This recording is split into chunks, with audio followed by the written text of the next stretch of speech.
The Brasher Girl, for Stephen King. I guess by now you pretty much know what happened the last year or so in the valley here, with Cindy and me, I mean.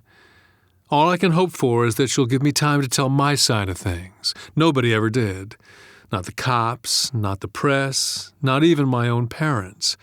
They all just assumed... Well, they all assumed wrong. Each and every one of them.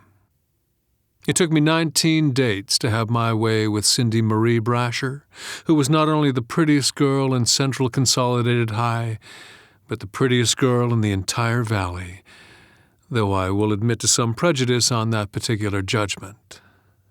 Night we met, I was 23 and just out of the Army, and she was 17 and about to be voted homecoming queen. She was not only good-looking, she was popular, too.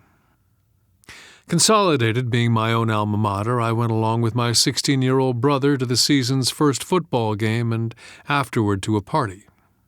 Things hadn't changed much as far as high school rituals went. There was a big bonfire down by the river and a couple of kegs of bud and a few dozen joints of some of the worst marijuana I'd ever smoked. A couple hours in, several of the couples snuck off into the woods to make out more seriously than they could around the bonfire. At least 10 different boys and maybe 2 girls rushed down to the riverbank to throw up, and 2 farm boys about the same size got into a fist fight that I let run 3-4 minutes before I stepped in and broke it up. One thing you learn in the Army, drinking and fist fights can lead to some serious damage. Now, to be real nice here to tell you that Cindy took one look at me in my Army clothes, face it, might as well get some mileage out of my paratrooper uniform, and fell right in love with me, but she didn't. For one thing, she was the date of Michael Henning, whose old man was president of the oldest bank in the valley, and Michael himself was no slouch either. Took the basketball team twice to state, and had a swimming scholarship waiting for him at any of 3 Big Ten schools. No, she didn't rush into my arms, but she did look me over. Subtly. Very subtly. Because that was her style. But a few times our gazes met over the flickering flames, and there was some mutual interest, no doubt about it. She left early and on Michael Henning's arm, but just before she vanished into the prairie darkness surrounding the bonfire, she looked at me a last time, and I knew I hadn't been imagining things earlier.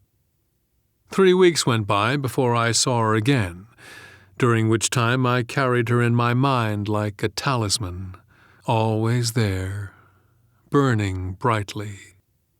Autumn had come to our small town. On sunny mornings, I walked down to the state employment office to take aptitude tests and to see if they'd found anything for me yet. Then I'd drift over to the library and check out a book by Hemingway or John Steinbeck or Robert Stone. They were my favorite writers. Most of the time I'd read in the town square, the fierce fall leaves of red and gold and bronze scraping along the walk, pushed by a chill wind. The bandstand was closed for the season, and even the 2 men on the Civil War statues appeared to be hunkering down for winter. That was where I had my first real talk with her, sitting on a park bench reading Steinbeck's In Dubious Battle. She was cutting through the park on her way back to school. I heard her and looked up. She looked quickly away, but I could tell she'd been staring at me. "Hey," I said. "You're Cindy Brasher, right?" She grinned. "You were at the bonfire party. You're Ted's brother, right?" I walked her back to school. And after school, I just happened to be sitting in Lyman's, which is the Rexall drugstore downtown where the kids all go, and where Cindy had told me she just might be if I stopped in. Unfortunately, I'd no more than picked up my cherry Coke and started walking back to the booths than Michael Henning showed up and sat down next to her. Things went on like this for another month. I got a job selling men's clothes, just a temporary sort of thing at Wallingham's Fine Fashions, And I also got a loan from my dad so I could pay down on a 3-year-old Pontiac convertible, a red job that shined up real well. Of course, my main interest remained Cindy. We saw each other 3-4 times a week, but always in a sneaky kind of way. One time we sat in the grassy railroad tracks behind G&H Supermarket, and there was never anything romantic. She told me that she was in the process of breaking up with Michael Henning and that he was having a hard time with it. She said he cried a lot and one time even threatened to kill himself. She said she felt terribly guilty and responsible and that Michael was a fine person whom people disliked just because he came from money, and that she wished she still loved him, but she didn't, and that nothing between us could happen until her break with Michael was final and official, and she wouldn't blame me if I'd go find somebody else, having to wait around like this and all, but of course she knew better. By now there was nobody else for me, and never would be. To be honest, I felt a little guilty about Michael Henning, too. From what Cindy said, she'd been drifting away from Michael before I got back from the Army, but that my presence certainly accelerated things. Back in 11th grade, I'd been going with Laurie McKee, a very appealing blonde, and she dumped me for a senior named Sam Hampton. I didn't take it well. I drank a lot and got into a lot of fights, and one night I even ran away from home, loading up my car and taking off down the highway like a character in a Kerouac novel. Came back 4 days later, broke and aggrieved and scared as hell of just about everything. That was why I finished up my high school at St. Pius, the Catholic school. My folks weren't all that crazy about papists, but they knew I'd never make it through Consolidated, having to see Laurie every day. Far as that went, that was no magic formula either. I was still depressed a lot, and still occasionally hinted that I'd like to take my dad's hunting rifle down and do a Hemingway on myself, and still had notions of taking Sam Hampton out into the woods and kicking his ass real good. So I pretty much knew what Michael Henning was going through, and believe me, that's not something I'd wish on anybody. The breakup didn't come until after Christmas. The kids all joked that she'd wanted to drag it out so she could get a nice Christmas present, but in fact when Michael gave her that brand new coat rumored to have cost $500, she told him that it wasn't right that he'd give her something like this, and would he please take it back. Same night he took it back, he showed up on my parents' doorstep and asked me if I wanted to go for a ride. I had a lot of quick, spooky premonitions. He might have a gun in his car and blow my brains out, or he might drive us both off a cliff up at Manning State Park, or he might drag me over to Cindy's house for a real humiliating scene. But I went. Poor bastard was shaking so bad I couldn't say no. Big, lanky, handsome kid who looked real scared. Christmas night, the highways were empty. You saw the occasional cannonball 16-wheeler whooshing through the Midwestern night, but that was about all. We drove west, paralleling the state park, and we drove fast.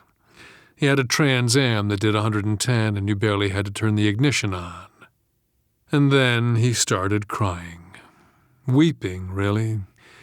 And so hard that he pulled off the road and I just sat there and watched him and listened to him, not knowing what to do or say. "I gotta tell you something, Spence," he said. Spencer being my last name and Spence being forever my nickname. "I just want you to take care of her. I want you to be good to her. You understand?" I nodded. "She doesn't think much of herself, Spence, which you've probably noticed." I nodded again. I had noticed that. "That old man of hers, boy, would I like to get him in a fight sometime. He always told her she wasn't worth shit, and now she believes that. She ever tell you how he'd beat her?" I shook my head. She hadn't told me that. She used to come out to the car with black eyes sometimes. And once she had a compound fracture from where he'd thrown her into a wall. And another time he cracked her ankle and she was hobbling around almost a week before I got her to go to the doctor's. It was real strange, the two of us there talking about the girl we both loved, and him saying that all he cared about was that I loved her true and took gentle care of her. And then his tears seemed to dry up, and he turned more toward me in the seat, the heater pushing out warm air and the radio real low with the Van Morrison song, and he said, "But you don't know the truth yet, do you?" "The truth? About Cindy?" I felt a chill, and I shuddered, and I wasn't sure why. Maybe it was just the way he said it there in the dashlight darkness. The truth? I guess I don't. She has a friend. A friend? Yeah. What kind of friend? You mean another boyfriend? He shook his head. Not exactly. He smiled. You I could have dealt with, but her friend. Then he turned around and put the Trans Am into gear, and we squealed out. We didn't say a word until we were halfway back to my house. "Michael?" "Yeah?" "You gonna tell me any more?" "About what?" "About this friend of hers?" He looked over at me and smiled, but it was a cold and sinister smile, and I saw in it his hatred of me. He knew something that I didn't, and he was going to enjoy the hell out of me finding out what it was.